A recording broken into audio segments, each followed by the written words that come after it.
Chapter 1. The Marshmallow Mix-Up. "Guess who's helping decorate the tree?" said 6-year-old Benny. Watch came running across the snowy backyard with a popcorn ball in his mouth. "Even Watch wants to help the birds." 12-year-old Jessie was hanging a string of cranberries from the branches of a pine tree. She turned and smiled at their little dog. Watch knows it's hard for birds to find food in the winter. "Everything is frozen and covered with snow at this time of year," added 10-year-old Violet, as she tightened the purple scarf around her neck. Purple was Violet's favorite color, and she almost always wore something purple or violet. "Not all birds fly south," added Henry. He took the popcorn ball from Watch and hung it from one of the higher branches. At 14, Henry was the oldest of the Alden children. "Some birds stay where it's cold. They make their homes wherever they can find a warm, dry spot." Benny glanced over his shoulder at their red boxcar. "Just like we did." He was thinking back to when they had discovered the old abandoned train car in the woods. Their parents had died, and they were hiding from their grandfather because they thought he was mean. But Grandfather Alden wasn't mean at all. After finding his grandchildren, Grandfather Alden had brought the 4 Aldens and Watch to live with him in his big white house on the edge of the town of Greenfield, Connecticut. And when he realized how much they missed the boxcar, Grandfather Alden had given their old home a special place in his backyard. Now the Aldens often used the boxcar as a clubhouse. Jessie stepped back to admire their tree. She clapped her mittened hands together and said, "What a feast the birds will have." Violet went over and stood beside her older sister. The tree was quite a sight, with its decorations of popcorn balls, apple rings, loops of red cranberries and unshelled peanuts, corn on the cob, and little mesh bags of suet. Everything was tied to the branches with brightly colored yarn. "Birds have huge appetites," Violet said softly.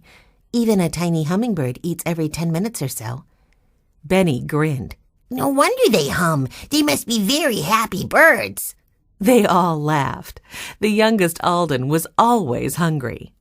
"I'll bet we'll soon have lots of visitors," remarked Henry. Benny was stomping his feet to keep them warm. He had a look of concern on his face. "But what if the birds don't spot our tree?" "Don't worry, Benny," said Violet.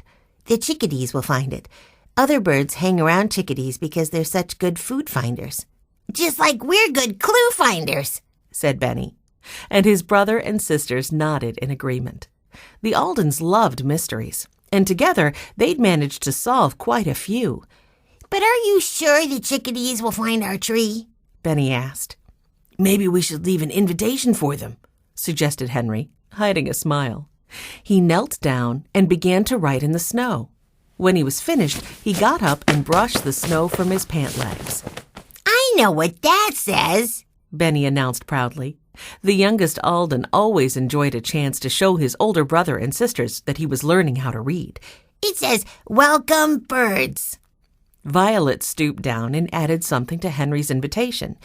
"And bring all your friends." "That should really do the trick," said Benny. Jessie was staring down at the writing in the snow. "A person's handwriting is supposed to show some interesting things," she said. "Like what?" asked Violet. "Well, Henry's handwriting slants to the right a bit," said Jessie, who had been reading a book on handwriting. "That's supposed to show he's a very friendly person, and he's careful with each letter. I can tell he's probably a hard worker, too." "Jessie's right, Henry," said Violet. "You are a hard worker, and you're always friendly to everyone." Henry looked pleased. "What about Violet's handwriting?" he asked. Jessie took another look. "Well, I can see some fancy swirls. That's a sign of a person who's artistic, and helpful, too," Jessie concluded. "You do like to draw pictures, Violet," observed Benny. "And you're good at it," he added. Just then, the back door of the house opened. Mrs. McGregor came out carrying a tray. There were 4 cups of steaming hot chocolate and a plate of chocolate chip cookies on it. "Oh, boy!" cried Benny. "How did you know I was hungry, Mrs. McGregor?" Mrs. McGregor broke into a smile as she came along the shoveled walkway. "Just a hunch, Benny."